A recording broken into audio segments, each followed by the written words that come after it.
मेरा नाम आरुष्य है और आज मैं आपको अपनी कहानी सुनाऊंगी। ये कहानी है प्रेम, अहंकार और फिर पश्चाताप की। जीवन ने मुझे कहां से कहां ला खड़ा किया, यह शायद मेरे कर्मों का फल था। आज मैं उसकी दहलीज पर खड़ी हूं, जिसे मैंने कभी ठुकरा दिया था। ये कहानी है मेरे दिल की, मेरी आत्मा की, जो पिछले 7 वर्षों से एक बोझ तले दबी है। मैंने आंखों में आंसू लिए उसकी तरफ देखा। वह सिर झुकाए बैठा था, लेकिन जब उसने सिर उठाया तो मैंने उसकी आंखें पहचान लीं। वो आंखें जो कभी प्रेम से चमकती थीं, आज उनमें एक गहरी खामोशी और पीड़ा थी। मेरी आंखों में तीव्र आश्चर्य था। क्या यह वही था या मेरा भ्रम था? ऐसा कैसे हो सकता है? 7 साल पहले जिसकी इज्जत और प्रेम को मैंने अपने कदमों तले रौंद दिया था, आज किस्मत ने मुझे उसी के कदमों में ला पटका था। अविनय, तुम? मैंने बमुश्किल उसका नाम लिया, लेकिन उसी समय मंदिर में आरती का समय होने लगा। घंटियों की आवाज और श्लोकों की गूंज ने मुझे चौंका दिया। वह उठा और वहां से चल दिया। मैं उसे जाते देखती रही और मेरे मन में वो सब घटनाएं घूमने लगीं। मैं एक अमीर बाप की इकलौती और बिगड़ी हुई बेटी थी। मेरे पिताजी ने हर जायज और नाजायज तरीके से दौलत कमाई और हम भाई बहनों के कदमों में ढेर कर दी। मुझ में बहुत अहंकार था, अपनी दौलत का और अपने रूप का भी। मैं जहां भी जाती लोग देखते ही रह जाते। एक दिन महाविद्यालय में एक लड़के ने मुझे बुलाया तो मैं चौंक गई। आज तक किसी लड़के की हिम्मत नहीं हुई थी कि मुझे संबोधित करे। मैंने देखा वह एक सुंदर और आकर्षक लड़का था। जी कहिए, मैंने अपने अहंकारी अंदाज में पूछा। क्या हम कहीं बैठकर बात कर सकते हैं? उसने एक मोहक मुस्कान के साथ कहा, तो मैं इनकार न कर सकी। उसने मुझे बताया कि जब से उसने मुझे देखा है, उसका चयन, सुकून सब खत्म हो चुका है। मुझे उसकी बातों में एक नशा सा होने लगा। न चाहते हुए भी मैं उसकी तरफ खिंचने लगी थी और बस कुछ ही दिनों में हम एक दूसरे के प्रेम में डूब चुके थे। आरुषे, मैं तुम्हारे बिना मर जाऊंगा। उसकी यही बातें मुझे तसल्ली पहुंचाती थीं और मैं सपनों की दुनिया में रहने लगी थी। प्रेम से घृणा तक का सफर। अभी हम अपने प्रेम में पूरी तरह से डूबे हुए ही थे कि एक शाम पिताजी ने मुझे बुलाया। वे अपने चेहरे पर एक निर्णायक भाव लिए हुए थे, जो मेरे लिए हमेशा एक अनोखी बात थी। उन्होंने बताया कि उन्होंने मेरी सगाई मेरे मामा के बेटे अविनय के साथ तय कर दी है। मैं सख्त आश्चर्य में थी। पिताजी, आप ऐसा कैसे कर सकते हैं? मैं चिल्लाई थी। माँ ने मुझे खामोश रहने को कहा, लेकिन मैं फिर भी बोलती रही। पिताजी, आज तक हर चीज मुझसे पूछ कर ही लाते थे और आज वे मुझसे पूछे बिना मेरी जिंदगी का इतना बड़ा फैसला करने जा रहे थे। वीडियो पर आगे बढ़ने से पहले, यदि आपने हमारे चैनल को सब्सक्राइब नहीं किया है तो कृपया सब्सक्राइब करें और उसके बगल में घंटी को चालू करें। पिताजी ने मुझे धमकी दी कि अगर मैं इस रिश्ते पर राजी न हुई तो वे अपनी जान दे देंगे। मेरा अहंकार पल भर में चूर चूर हो गया। मैं अपना गुस्सा बर्दाश्त नहीं कर पा रही थी और मैंने कमरे की हर चीज तोड़ डाली। लेकिन इस घर में किसी को कोई फर्क नहीं पड़ा। मेरी छोटी बहन ने मुझे बताया कि पिताजी ने मुझे राघव के साथ एक मंदिर में देख लिया था, इसीलिए उन्होंने यह फैसला किया। क्योंकि राघव हमारी बिरादरी का नहीं था, तो वे मरकर भी मेरी शादी वहां नहीं कर सकते थे। मैं एक बेबस पक्षी की तरह पिंजरे में कैद कर ली गई थी। अविनय मेरे मामा का बड्ढा बेटा था और वह मुझे बहुत पसंद करता था। उसने 2 माह पहले अपना रिश्ता भी भेजा था, लेकिन पिताजी ने मामा को टाल दिया था कि अभी आरुषि पड़ रही है। लेकिन जैसे ही उन्हें मेरे और राघव के संबंध का पता चला, उसी समय उन्होंने मामा को फोन करके कहा कि आ जाओ, सगाई की रस्म कर लें। मैं अपने पिताजी से बहुत प्रेम करती थी। मैं उनको किसी तकलीफ में नहीं देख सकती थी, लेकिन मैं क्या करती? मैं प्रेम की वजह से मजबूर थी। राघव को जब पता चला तो उसने मुझे यही कहा, फिलहाल सगाई कर लो, बाद में तोड़ डेच देना, अभी मामला ठंडा हो जाने दो। मैंने उसके कहने पर चुपचाप सगाई कर ली, लेकिन मैं सख्त आश्चर्य में पड़ी डीडीएच गई कि सगाई के दिन ही उन्होंने मेरा विवाह करवा दिया। विवाह से पहले पिताजी मेरे कमरे में आए और मेरे कदमों में बैठकर हाथ जोड़कर कहा, बेटी आज मेरी इज्जत रख लेना, भगवान के वास्ते। उनके आंसुओं ने मेरे दिल में एक अजीब कश्मकश पैदा कर दी थी। 1 माह बाद मेरी विदाई तय पाई थी। इस बीच मैंने बहुत कोशिश की, लेकिन मेरी एक न सुनी गई। राघव ने मुझे कहा कि अभी तुम्हारे हक में यही बेहतर है कि तुम शादी कर लो, फिर ऐसा मामला बनाना कि वह तुम्हें तलाक दे दे। उसके बाद किसी के लिए कोई भी और रास्ता नहीं होगा हमारी शादी के अलावा। उसने मुझसे वादा किया था कि वह मेरा इंतजार करेगा। अब मैं दुल्हन बनी बैठी थी। मेरे दिल में खुशी नहीं बल्कि एक डर था। अविनय जब कमरे में आया तो मैंने अपने सारे आभूषण उतारना शुरू कर दिए और उसे कहा, मुझे हाथ मत लगाना। क्या कह रही हो आरुषि? वह आश्चर्य में था। मैं तुमसे सख्त घृणा करती हूँ, मुझसे बात भी मत करो। अविनय ने उस रात अपने प्रेम का यकीन दिलाने की बहुत कोशिश की, लेकिन मेरी आंखों पर राघव की पट्टी बंधी हुई थी। मैं उससे बात तक नहीं करती थी, लेकिन वह फिर भी मेरा दीवाना था। मेरी हर बात को मेरी अदा समझकर भूल जाता। मैंने उसे आज तक अपने करीब नहीं आने दिया था। वह हर रोज मुझे मनाता था, लेकिन मैं किसी बात में नहीं आती थी। ऊपर से सबके सामने हम बहुत अच्छे से बातचीत करते थे। 1 माह बाद मैं अपने मायके आ गई और वापस जाने का नाम तक न लिया। अविनय हर दूसरे दिन मुझे लेने आता था, लेकिन मैं कोई ना कोई बहाना कर लेती थी।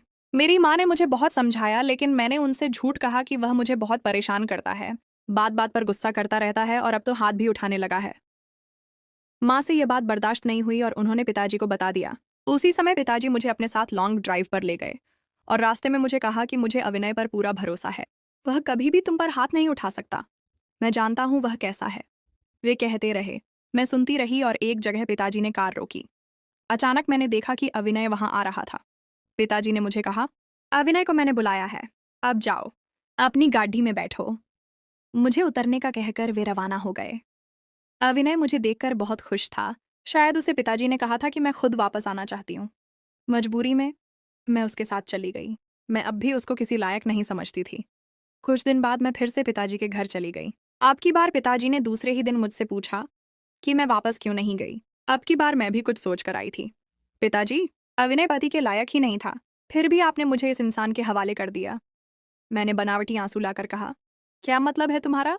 पिताजी ने समझने वाले अंदाज में बोले, पिताजी, आप अच्छी तरह समझ सकते हैं कि मैं क्या कहना चाहती हूँ। वह पत्नी के काबिल नहीं है। मैंने सिर झुकाकर कहा। मैंने देखा पिताजी का चेहरा गुस्से से लाल हो चुका था। वे मेरे कमरे से कुछ कहे बिना निकल गए, लेकिन शाम को ही उन्होंने अविनय को बुला लिया। मुझे उनसे यह उम्मीद नहीं थी। मैं घबरा गई थी। उन्होंने मुझे और अविनय को अपने कमरे में बुला लिया। अविनय, ये मैं क्या सुन रहा हूँ? ये आरुषि जो कह रही है, क्या ये सच है? उन्होंने अविनय को सारी बात कह दी और मैंने देखा अविनय भी गुस्से में आ गया था, लेकिन पिताजी के सामने खामोश बैठा था। मैं बहुत डर रही थी कि वह क्या कहेगा। अविनय ने मेरी तरफ देखकर कहा, मामा जी, अगर आप सच्चाई सुनना चाहते हैं तो सुनिए। आपकी बेटी ने आज तक मुझे हाथ तक लगाने नहीं दिया, तो इसे कैसे मालूम होगा कि मैं पुरुष हूं या नहीं? वह बहुत गुस्से से बता रहा था।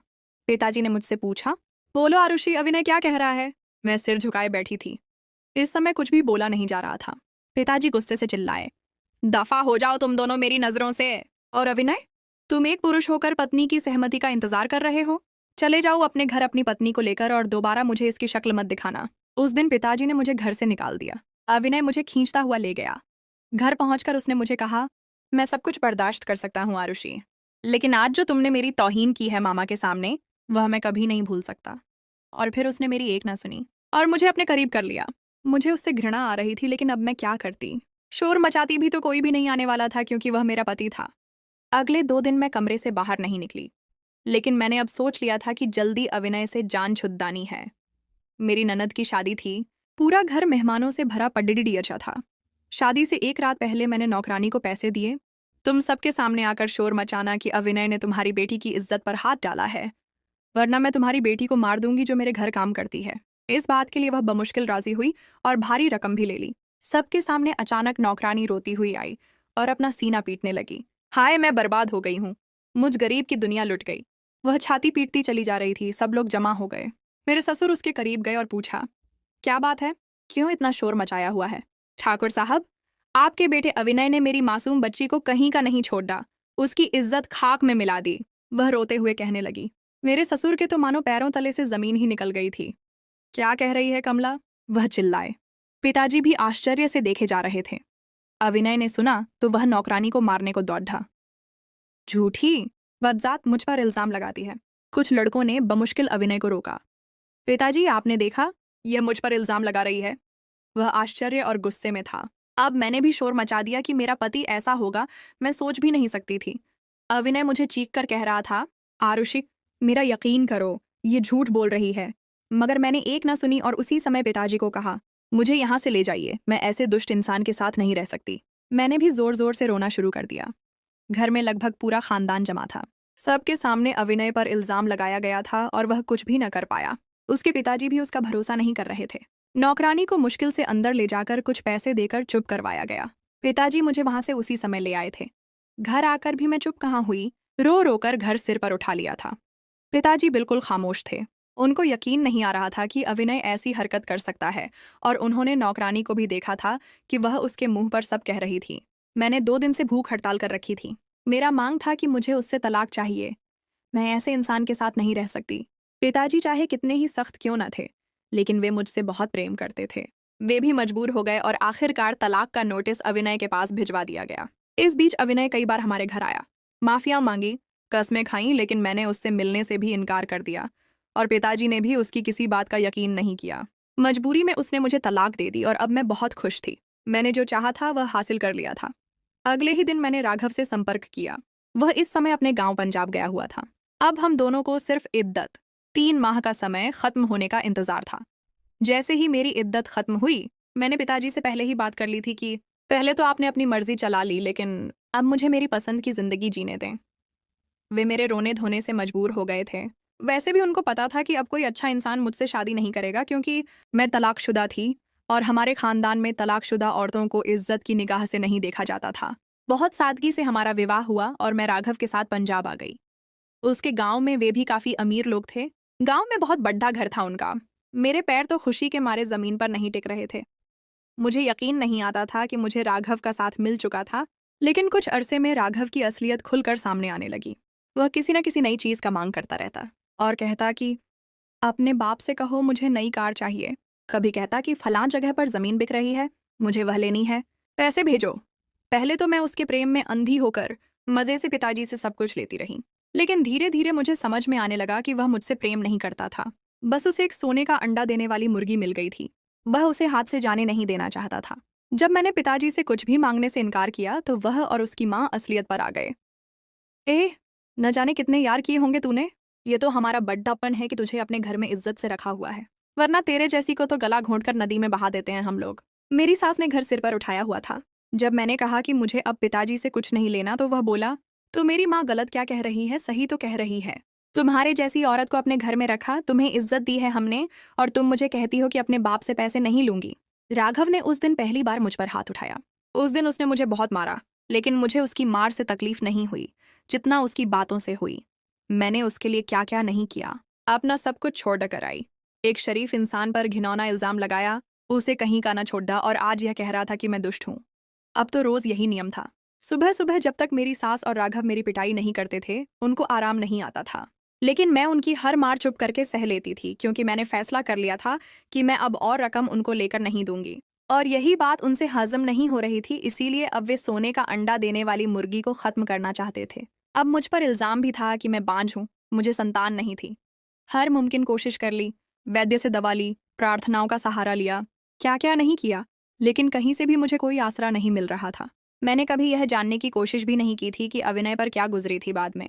उसी की कोई बद्दुआ लगी थी जो आज मैं यहाँ इन लोगों की मार खा रही थी। मेरा रूप, मेरा अहंकार सब खाक में मिल गया था। ये लोग मुझे कहीं भी जाने नहीं देते थे, लेकिन कुछ दिन पहले किसी संत का चर्चा था। कुछ औरतों ने मेरी सास को बताया था कि एक भगवान का बंदा आया है, श्मशान घाट के पास पेडीएच की छांव में बैठ जाता है, हर वक्त भजन गाता रहता है और भगवान का नाम लेता रहता है। गांव के लोग उसको खाना वगैरह पहुंचाया करते हैं। एक दिन मेरे पति ने उससे कहा कि मेरा बच्चा सख्त बीमार है। उसने पानी पर मंत्र पढ़ कर दिया और एक ही दिन में मेरा बच्चा ठीक हो गया। हर औरत अपना किस्सा सुना रही थी। मेरी सास ने मुझे कहा कि तू भी चल, संत बाबा से ताबीज लेकर दूंगी संतान के लिए। असल में उसका मकसद था कि वह ऐसा ताबीज करवाएगी कि मैं उसकी हर बात मानूं और अपने बाप से दौलत लाकर उसके कदमों में ढेर करती रहूं। मैं भी उठी। मुझे संतान की नहीं थी, बस अपने लिए सुकून चाहिए था।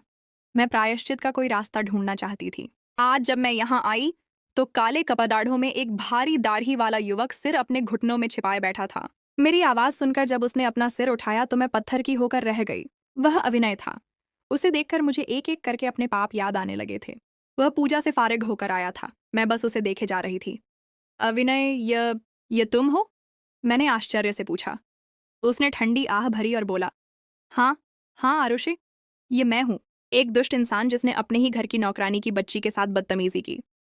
उसकी बात सुनकर मैं रो पड़ी। मुझे माफ कर दो अविनय। मैं उसके कदमों में गिर गई तो वह दूर हुआ। तुम क्यों माफी मांग रही हो? वह आसमान की तरफ देखता हुआ बोला, अविनय, मैंने उस औरत को रकम दी थी तुम पर इल्जाम लगाने के लिए। मैंने तुमसे जान छुड़ाने के लिए सब किया और आज मुझे उसकी सजा मिल रही है। वह खामोश था। बोलो अविनय, मुझे भला बुरा कहो, मुझे मारो ताकि मुझे मेरे पापों की सजा मिल जाए। आरुषे, मैं सब जानता था कि यह सब तुमने किया है, लेकिन मैं चुप रहा। एक दिन उस औरत ने खुद ही सबके सामने स्वीकार कर लिया था कि उसने झूठा इल्जाम लगाया था मुझ पर, लेकिन मैंने जल्दी से उसे मना किया कि उस इंसान का नाम किसी को न बताए जिसने उसे मजबूर किया, क्योंकि मैं उसी समय जान गया था जब तुमने उस औरत का साथ देते हुए खुद शोर मचाया था। मुझे माफ कर दो अविनय, तुम्हें बहुत अपमानित किया मैंने, लेकिन मुझे इसकी सजा मिल रही है। मैं सिसक रही थी। आरुषि, अगर एक बार भी तुम मुझसे कहती कि तुम किसी और को चाहती हो, तुम मुझसे अलग होना चाहती हो, मैं खुद ब खुद तुम्हारी जिंदगी से हट जाता, क्योंकि मैंने तुमसे प्रेम नहीं, इश्क किया था। वह भी रोने लगा था। उसने बताया कि वह मेरे GHM में काफी समय अपने घर नहीं गया था। फिर वह एक संत के आश्रम पर सुकून की खातिर जाता रहा और इन 7 साल में बहुत बदल गया। अब मुझे भगवान मिल गया है, अब मैं उसे नहीं छोड़ सकता। तुम्हारी खातिर मैंने सब कुछ छोड़ दिया था, लेकिन तुमने ही मुझे छोड़ दिया। अब भगवान की रस्सी हाथ में आई है, इसे नहीं छोड़ दे सकता और जाओ, मैंने तुम्हें माफ कर दिया है। यह कहकर वह उठा और जाने लगा। मैं वहीं बैठी सिसकती रही, शायद मुझे भी भगवान मिल जाए। अविनय के जाने के बाद मैं वहीं जमीन पर बैठी रह गई। मेरा दिल दर्द और शर्म से भरा हुआ था।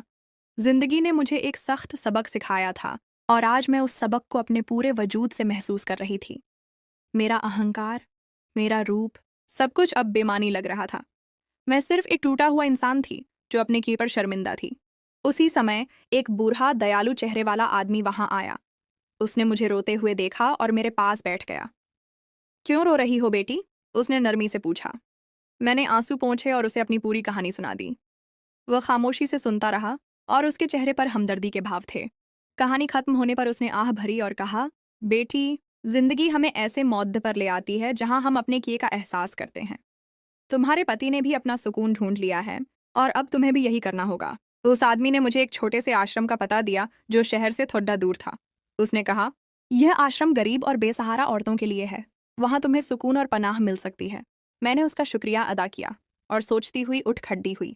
मैंने फैसला किया कि मैं अब अपने घर वापस नहीं जाऊंगी जहां मुझे राघव और उसकी मां की और मारपीट का सामना करना पड़ता। मैंने अपने पिताजी के घर भी न जाने का फैसला किया, क्योंकि मैंने उनका सिर भी शर्म से झुका दिया था। मैं एक नई जिंदगी शुरू करना चाहती थी। मैं अगले दिन उस आश्रम पहुंची। वहां की प्रमुख साध्वी सुमित्रा एक सख्त लेकिन नेक औरत थीं। वह मेरी हालत देखकर तुरंत समझ गईं कि मेरे साथ कुछ गलत हुआ है। साध्वी सुमित्रा ने मुझे खुशामदीद कहा और आश्रम के नियम और काम करने के तरीके बताए। मैंने वहां की जिंदगी को स्वीकार कर लिया और अपना समय दूसरों की सेवा करने, भजन गाने और आश्रम के कामों में बिताने लगी। कुछ महीने गुजर गए और मैंने वहां सुकून महसूस करना शुरू कर दिया था। एक दिन मैं एक गरीब औरत की मदद कर रही थी जिसका पति उसे छोड़कर चला गया था। इस औरत के पास 2 छोटे बच्चे थे और वह उनकी देखभाल अकेले कर रही थी। मुझे इस औरत की हालत देखकर अपने अतीत का एहसास हुआ और मैं रो पड़ी। मैंने इस औरत की दिल खोलकर मदद की और बच्चों के साथ खेलने लगी। उसी पल मुझे अपने माँ बनने के सपने का एहसास हुआ जो मैंने कभी अविनय के साथ देखा था। एक दिन मैंने साध्वी सुमित्रा से कहा कि मैं राघव के घर वापस जाकर उनसे माफी मांगना चाहती हूँ और अपनी सारी दौलत और जायदाद को दान में देना चाहती हूँ। साध्वी सुमित्रा ने मेरी बात सुनी और कहा कि यह एक अच्छा फैसला है। वह मेरे साथ उसके गांव जाने पर राजी हो गई। जब हम राघव के घर पहुंचे तो मंजर ही कुछ और था। राघव की माँ बिस्तर पर पड़ी थी और राघव एक कुर्सी पर बैठा रो रहा था। उनके घर की हालत भी खराब हो चुकी थी। जब राघव ने मुझे देखा तो वह उठकर भागा और मेरे कदमों में गिर गया। आरुषि, मुझे माफ कर दो, मेरे पास कुछ भी नहीं है। मेरे पिताजी का सारा पैसा जुआ और शराब में खत्म हो चुका है। मैं बहुत परेशान हूँ। मैं और साध्वी सुमित्रा ने उसे उठाया और उसे एक कमरे में ले गए। वहां राघव ने अपनी कहानी सुनाई। जब से तुम गई हो, हमारी जिंदगी उजड़ गई है। मेरे पिताजी, जिनकी हमने इतनी इज्जत की थी, उन्होंने हमें छोड़ दिया है। मेरी माँ बीमार है और मैं कुछ भी नहीं कर सकता। मुझे राघव की हालत देखकर दुख हुआ। मैंने साध्वी सुमित्रा से मशवरा किया और फिर मैंने राघव और उसकी माँ की मदद करने का फैसला किया। मैंने अपने पिताजी से संपर्क किया और उनसे कुछ मदद मांगी। मेरे पिताजी, जो मुझसे नाराज थे, ने मेरी आवाज़ सुनकर खुशी का इजहार किया। उन्होंने मुझे बताया कि वे बहुत परेशान थे और मेरी वापसी का इंतजार कर रहे थे। मैंने अपनी कहानी सुनाई और पिताजी ने मुझे माफ़ कर दिया। उन्होंने मुझे एक नई शुरुआत करने का मौका दिया। मैंने अपने पिताजी की मदद से राघव के परिवार को एक नई जिंदगी दी। मैंने राघव को एक छोटा सा कारोबार शुरू करने में मदद की और उसकी माँ का इलाज करवाया। मैं अब भी आश्रम में रहती थी, लेकिन अब मेरी जिंदगी का मकसद बदल चुका था। मैं खुद को माफ़ कर चुकी थी और अब मैं दूसरों को माफ़ करने और मदद करने में सुकून महसूस करती थी। नए किरदार और नए मुद्दा। आश्रम में मेरी जिंदगी सादगी से भरी थी, मगर इसमें एक खास तरह का सुकून था। मैं रोज सुबह जल्दी उठती, आश्रम की सफाई करती, खाना पकाने में मदद करती और शाम को भजन गाती। साध्वी सुमित्रा की निगरानी में मैं न सिर्फ आध्यात्मिक तौर पर मजबूत हो रही थी, बल्कि व्यावहारिक जिंदगी की चुनौतियों को भी समझ रही थी। एक दिन एक नया किरदार आश्रम में आया। उसका नाम श्याम था। वह एक उम्र दराज लेकिन मजबूत और दृढ़ निश्चयी आदमी था। उसकी आंखों में एक अजीब सी चमक थी और चेहरे पर गहरे जख्मों के निशान थे। वह भी जिंदगी की कड़ेडेवाहट से भागकर आश्रम में पनाह लेने आया था। श्याम एक पूर्व सैनिक था जिसने युद्ध में अपना सब कुछ खो दिया था। उसकी पत्नी और बच्चों को युद्ध की तबाही ने निगल लिया था और वह अपने होशो हवास खो बैठा था। आश्रम में श्याम के आने से माहौल ठंडा बदल गया। वह बहुत कम बात करता, लेकिन उसकी खामोशी में एक गहरी बुद्धिमानी थी। मैंने महसूस किया कि श्याम भी मेरी तरह एक टूटा हुआ इंसान है। धीरे धीरे हम दोनों में एक अजीब सा रिश्ता कायम हो गया, एक दूसरे की खामोशी को समझने का रिश्ता। हम दोनों मिलकर आश्रम के बगीचे में काम करते और एक दूसरे से अपने दुख बांटते। श्याम ने मेरी कहानी सुनी और मुझे कहा, बेटी, जिंदगी में प्रेम और घृणा दोनों ही एक जैसे होते हैं, बस उनका चेहरा अलग होता है। घृणा भी प्रेम की तरह हमें कमजोर कर देती है। तुम्हें अविनय को माफ करके खुद को आजाद करना है। ये सुनकर मैं हैरान रह गई। मुझे लगा कि श्याम किसी और दुनिया का आदमी है। इधर दूसरी तरफ राघव की जिंदगी भी धीरे धीरे बेहतर हो रही थी। मेरे दी हुई रकम से उसने एक छोटी सी दुकान खोल ली और ईमानदारी से काम करने लगा। उसकी माँ की सेहत भी अब बेहतर थी। एक दिन राघव मुझसे मिलने आश्रम आया। आरुष्य, मैं तुमसे कुछ छिपाना चाहता हूँ, राघव ने शर्मिंदा होकर कहा।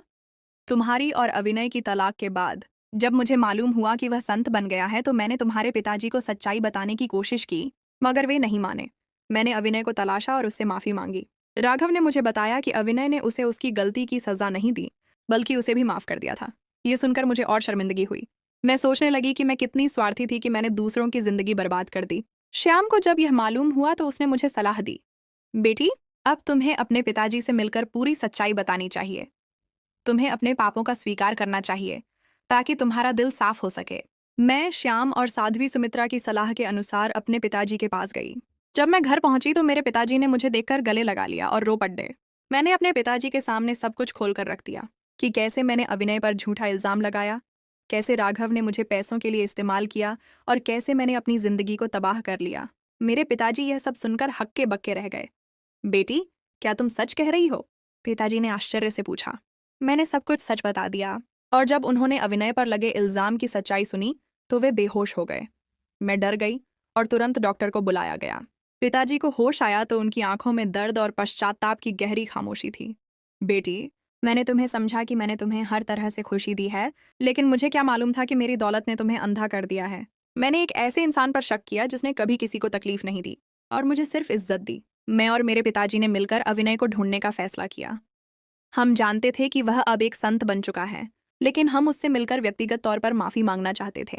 पिताजी ने अपने पुराने दोस्तों से संपर्क किया और अविनय के बारे में जानकारी हासिल की।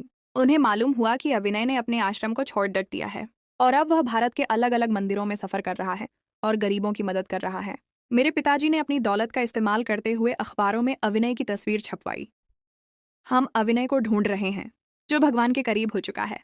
इस विज्ञापन से हमें कुछ उम्मीदें जगीं, लेकिन कुछ दिन बाद एक बूढ़े आदमी ने हमें फोन पर बताया, अगर तुम्हें सच्चा सुकून चाहिए तो किसी संत को ढूंढो मत, खुद सुकून हासिल करने की कोशिश करो। ये सुनकर मेरे पिताजी बहुत निराश हुए, लेकिन मैंने हिम्मत नहीं हारी। श्याम, जो एक पूर्व सैनिक था, ने अपनी पुरानी जान पहचान का इस्तेमाल किया और हमें मालूम हुआ कि अविनय को कुछ दिन पहले एक छोटे से गांव के अस्पताल में देखा गया था, जहां वह बीमारों की सेवा कर रहा था। मैं और मेरे पिताजी तुरंत उस गांव के लिए रवाना हुए। जब हम वहां पहुंचे तो हमें बताया गया कि अविनय अब वहां नहीं रहा। वह अकाल से प्रभावित इलाकों में खाने के वितरण के लिए चला गया है। यहाँ पर कहानी में एक नया मोड़ आता है जब हमें एक बूढ़ी औरत मिलती है। उसने मुझसे कहा, बेटी, तुम्हारा पति बहुत नेक है।